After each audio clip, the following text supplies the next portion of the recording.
नमस्कार दोस्तों, कैसे हैं आप सब लोग। मैं अंशुल शर्मा स्वागत करता हूं आपका आपके प्यारे से चैनल ब्रेन एक एजुकेशन केमिस्ट्री में, जिसमें आज हम जानेंगे श्री अरविंद घोष के शैक्षिक चिंतन या फिर epistemological thinking of Arvind Ghosh. ठीक है ना। अरविंद घोष जी जो थे वो दार्शनिक होने के साथ साथ ना एक महान शिक्षा शास्त्री भी थे, और जिनका जीवन काल 1872 से लेके 1950 आज़ादी के 3 साल तक ही चल पाया। ठीक है ना। लेकिन अपने इस जीवन में उन्होंने बड़ी बड़ी बातें बताई, बहुत ज्ञान की बातें बताई, बहुत लोगों को ये कह सकते हैं हम कि पॉजिटिव वे में इन्फ्लुएंस किया, जो कि आज तक भी उनका जिसकी वजह से आज तक भी उनका नाम अजर अमर है। ठीक है ना दोस्तों। सो ऐसे ही अच्छे काम करते रहिए ताकि आपका नाम भी इज्जत के साथ लिया जाए। उनके शैक्षिक चिंतन का ज्ञान ना उनकी 2 पुस्तकों में यहाँ पे डिस्कस किया गया कि ज़्यादा मिलता है। एक है national system of education and the second one is on education. ये 2 पुस्तकें हैं, नेशनल सिस्टम ऑफ एजुकेशन और ऑन एजुकेशन। सो इन पुस्तकों के आधार पर ही हम जो यहाँ पे हैं विश्लेषण कर रहे हैं। ठीक है ना। सो श्री अरविंद घोष जी भारत की जो उस वक्त किस वक्त आज़ादी के जस्ट बाद 1947 है ना, जब आज़ाद हुआ, सो वो कहते हैं कि स्वतंत्रता प्राप्त करने के बाद जो है भारतीय शिक्षा की जो रूपरेखा में परिवर्तन होना चाहिए, जो अपेक्षित परिवर्तन होना चाहिए था, वो परिवर्तन नहीं हो पाया। ठीक है ना। सो शिक्षा जो है वो अंग्रेज़ों के ज़माने से जैसी चल रही है लगभग वैसी ही अभी भी चल रही थी। ठीक है। सो उससे वो थोड़े आहत थे। Clear guys. रीज़न ये था कि जैसे ही भारत आज़ाद हुआ तो कोई आयोग वगैरह तो था नहीं, और दूसरा मेन चीज़ ये भी हुई कि प्राइमरी जो लेवल था उस पे एक तो शिक्षा का अपव्यय बहुत था। अपव्यय का मतलब होता है ड्रॉप आउट, है ना। ड्रॉप आउट बहुत ज़्यादा था, और दूसरा ये था कि मजदूरी ही लोग ज़्यादा करते थे इधर उधर, और अनपढ़ अभिभावक होने की वजह से बच्चों को वो पढ़ाते ही नहीं थे। उनका ध्यान ही नहीं जाता था कि बच्चे हैं, इनको स्कूल भी भेजना है। ठीक है ना। दूसरा सरकार की तरफ से ये गलत कदम है कि वो प्राइमरी शिक्षा पे ध्यान ही नहीं दिया उसने, है ना। सरकार सबसे पहले उच्च शिक्षा की ओर गई, हायर एजुकेशन। लेकिन जब हायर एजुकेशन में बच्चा तभी जाएगा ना जब वो प्राइमरी एजुकेशन लेगा।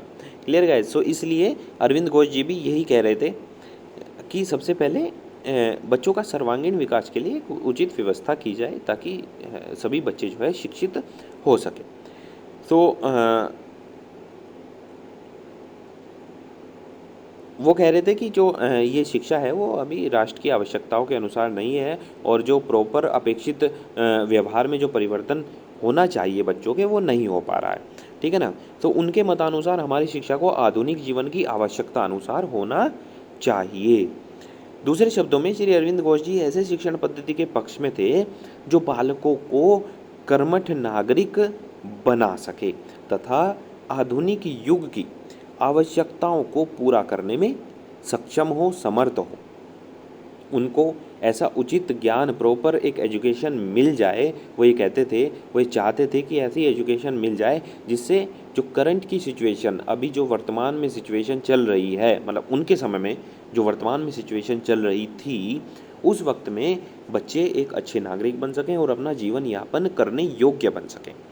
ठीक है दोस्तों। आगे आगे वो स्वयं लिखते हैं कि वो क्या मानते हैं शिक्षा को। ये देखिए, सच्ची शिक्षा को मशीन से बना हुआ सूत नहीं होना चाहिए।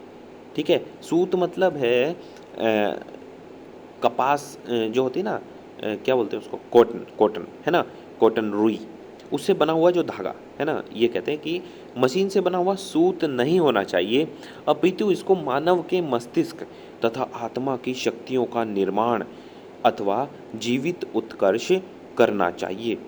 ठीक है।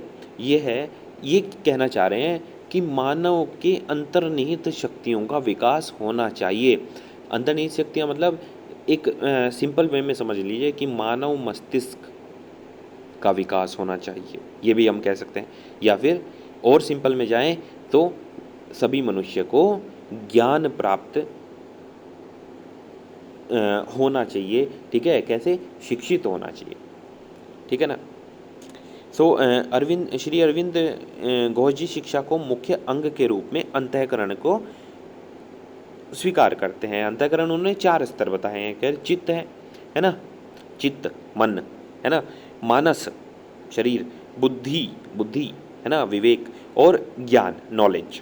क्लियर गाइस, इन सभी शक्तियों का क्रमिक विकास होता है उनके अनुसार, ठीक है ना। और इन सभी शक्तियों का विकास करना ही वो कहते हैं कि परम उद्देश्य होना चाहिए, क्योंकि अगर ये विकसित हुई तो मानव एक अच्छा नागरिक बन सकता है और अच्छा नागरिक एक अच्छे समाज का निर्माण कर सकता है। ठीक है दोस्तों, तो उनके अनुसार शिक्षा मात्र ज्ञान की प्राप्ति नहीं है। ये नहीं कि आपने मतलब जो सब्जेक्ट दिए वो पढ़ लिए, रट लिए, चतुर बन गए आप, है ना, चतुर रामलिंगम। क्लियर गाइस, और पेपर में लिख दिए और फिर सेकंड आने पे रोते रहे। तो ऐसा नहीं है कि शिक्षा मात्र ज्ञान की प्राप्ति नहीं है, वरन शिक्षा वह है जो मानव का पूर्ण विकास करने की क्षमता रखती हो। ऑलराउंड डेवलपमेंट की यहाँ पे वो बात कर रहे हैं, सर्वांगीण विकास जिसको गांधी जी ने भी बोला है। क्लियर गाइस, सो ये एजुकेशनल थॉट्स थे। और अगर हम बात करें कि आध्यात्मिक जगत मतलब चिंतन और भौतिकवाद में वो किस नज़रिए से उन चीज़ों को देखते थे, तो वो भी मैं आपको बता दूं कि श्री अरविंद घोष जी आध्यात्मिक ज्ञान और भौतिकवाद को, ठीक है, अध्यात्मवाद और भौतिकवाद को ये भी क्या जॉइंट वेंचर की तरह देखते थे कि हाँ ये जॉइंटली देखते थे, एक साथ देखते थे, एक नज़र से देखना जिसको कहते हैं, ठीक है ना। तो एक साथ देखते थे कि जो इंद्रियों के द्वारा प्राप्त ज्ञान है, ठीक, कर्मेंद्रियों के द्वारा, ठीक है, उससे, और प्लस जो योग या अध्यात्म से प्राप्त जो ज्ञान है, ठीक है, ये दोनों ही मिल के सर्वांगीण या टोटल ज्ञान हमें संपूर्ण सत्य की ओर ले जाती हैं।